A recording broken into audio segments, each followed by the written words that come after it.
Hello YouTube. Let me get around on the right side of the stump here.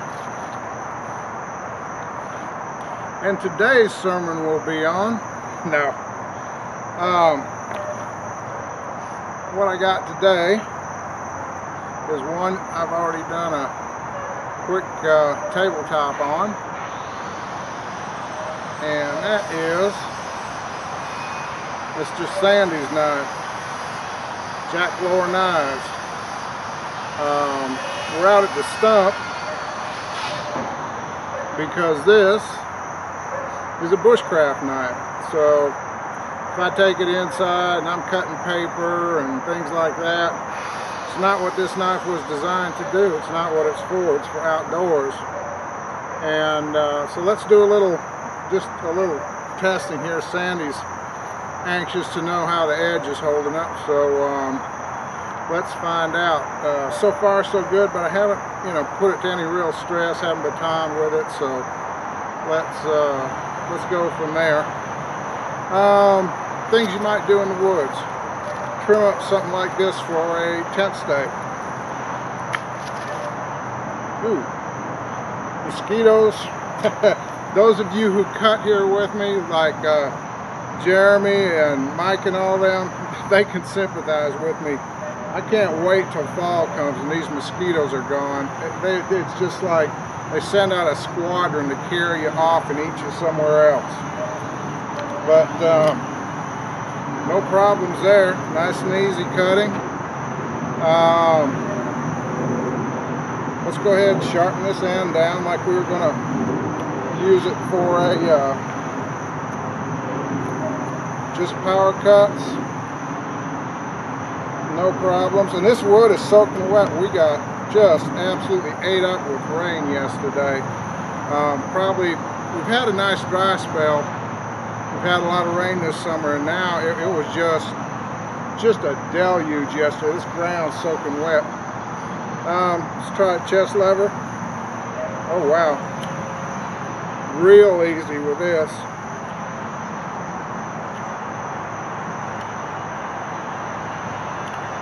Even through a knot. And remember, use your wing muscles, your back muscles.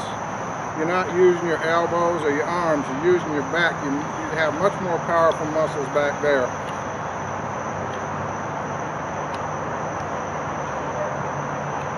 Pretty effortless, really. Let's see, this is really heavy, dense stuff. I don't know what this wood is. We cut this down in another video. It was a small tree that was over there, but it's really, really hard, whatever it is.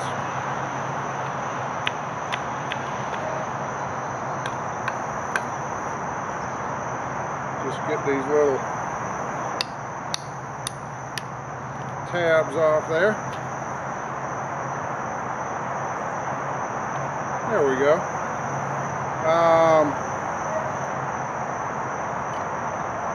I'm not sure. Let me see if I'll set this up here. I'm hoping you guys will see this better. I know this stump kind of leans this way, and I'm going to try to take care of that. But I can't, I got to have my sons come over. Because when I said this thing weighs 2,000 pounds, I was not kidding. There's no way I can move it by myself. So let's go completely cross grain, hardest cut you can get.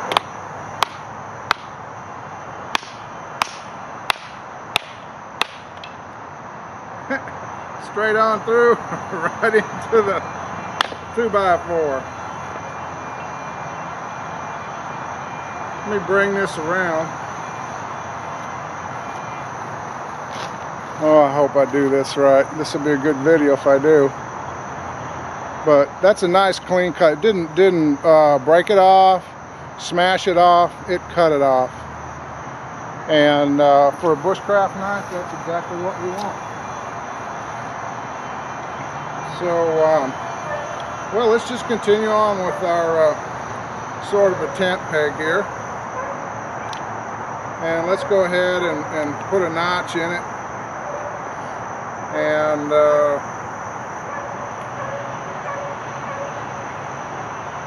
excuse me, these bugs they're just ridiculous. Let me look so I don't go too far.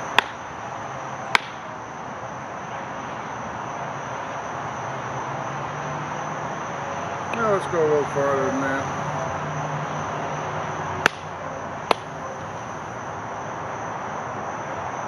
Maybe one more good one.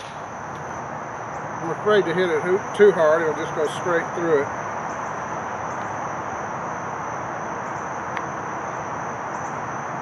Here we have nice controlled cuts.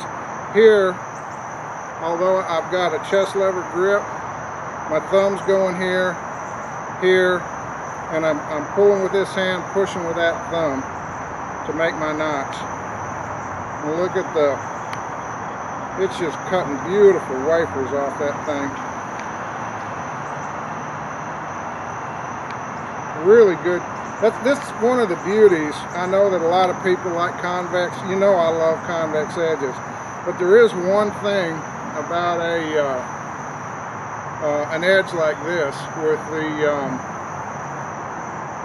Scandi edge, it's just a flat ground edge, is that you have a lot of control for woodwork. And a bushcraft knife, well, that's what we're doing, woodwork, just about all of it. And if we were going to temper this in the fire, we take the bark off, through knots, everything, no problem. It really works nice, it really does. I wish I had some small round wood to split for you, but I don't. This 2x4 though is wet, it's nasty, there's knots in it, so it should be just as good a test. So let's try, of course it's at a point too, that'll make it even. First I'm going to have to whack this off just so I can get at it.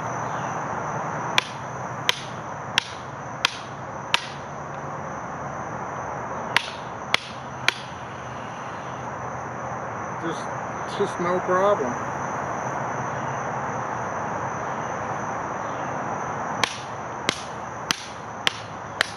As long as I can hit the blade, takes it right off.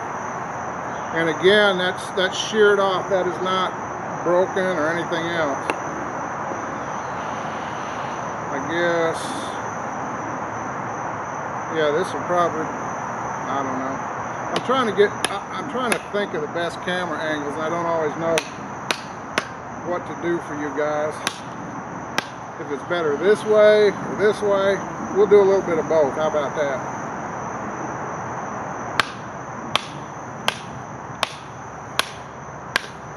And look, even though the outside of that wood's soaking wet, look, the inside's dry. So if I'm out in the woods and I need dry wood for a fire, there it is. And that's part of the reason that you know, this style knife is big enough, beefy enough with this grind. I expect to be able to baton with it. You know, coming out with a thin-bladed Spyderco or something, they're not made for that. That's knife abuse. This is not. This was designed and built to do this, and it does it quite well, as you can see.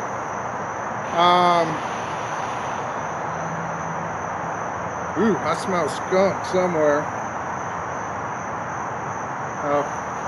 Forgive me if I keep my eyes out, guys.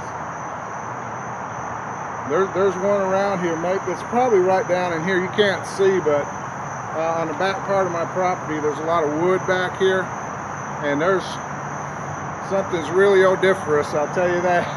Whoa! So if I keep looking around from time to time, you'll know what I'm looking for.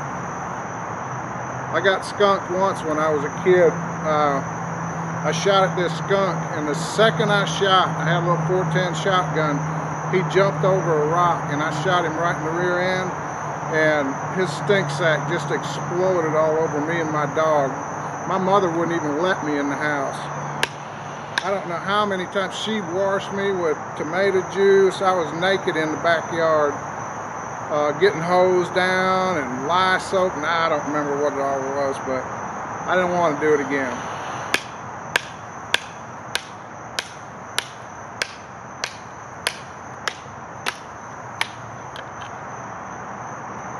It just zips right on through it.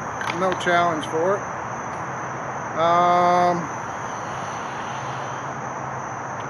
Let's see, I've got a bigger baton here. Let me get another piece of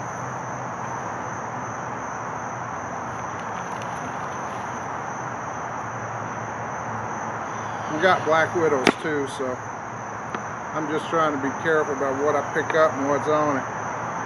That's another surprise you don't want to have. Alright, this time we'll go in at an angle like we were going to cut this. Put a little sidewalk stress on it.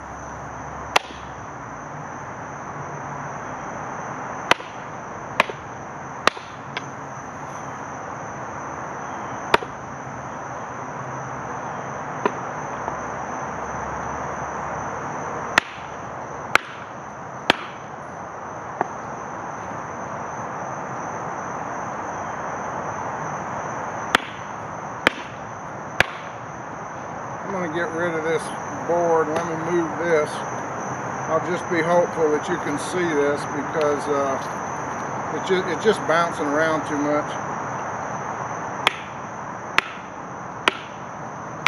And I'm hitting this off center a little bit. I want to put stress on that edge.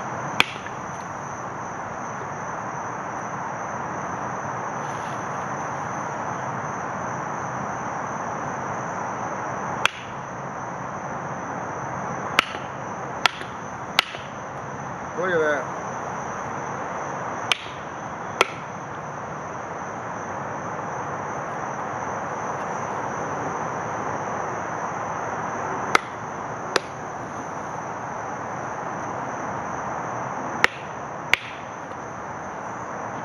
And same thing, you just turn it around, walk on around it. It's still sharp as a razor blade, Sandy.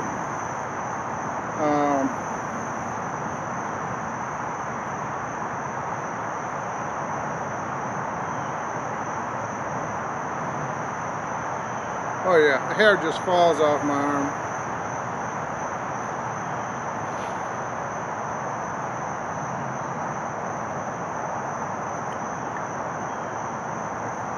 Let's see if I can get this up to the camera.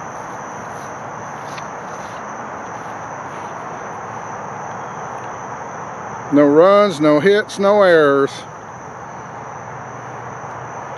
There's no rolls, no chips, no nothing. And I hit that purposely, you know, pretty hard sideways. If I was going to make any recommendations, Sandy, I would, like I've said before, I would carry this grind up a little bit. Now, another thing too, some of you may have think that I mirror polish this. You know, just for looks. That's not necessarily true. It's 01, and I do find that polishing it just really helps prevent rust. When I take it upstairs and clean up, it'll clean up much easier. Just absolutely gorgeous knife, super comfortable, no hot spots. The only, and this is really minor picking, when I got it, Sandy had done a beautiful job of shaping all this. This edge right here was a little bit sharp, and in my big hands it did dig in. It took me all of about 4 minutes with just a nail file thing, you know, one of those emery boards.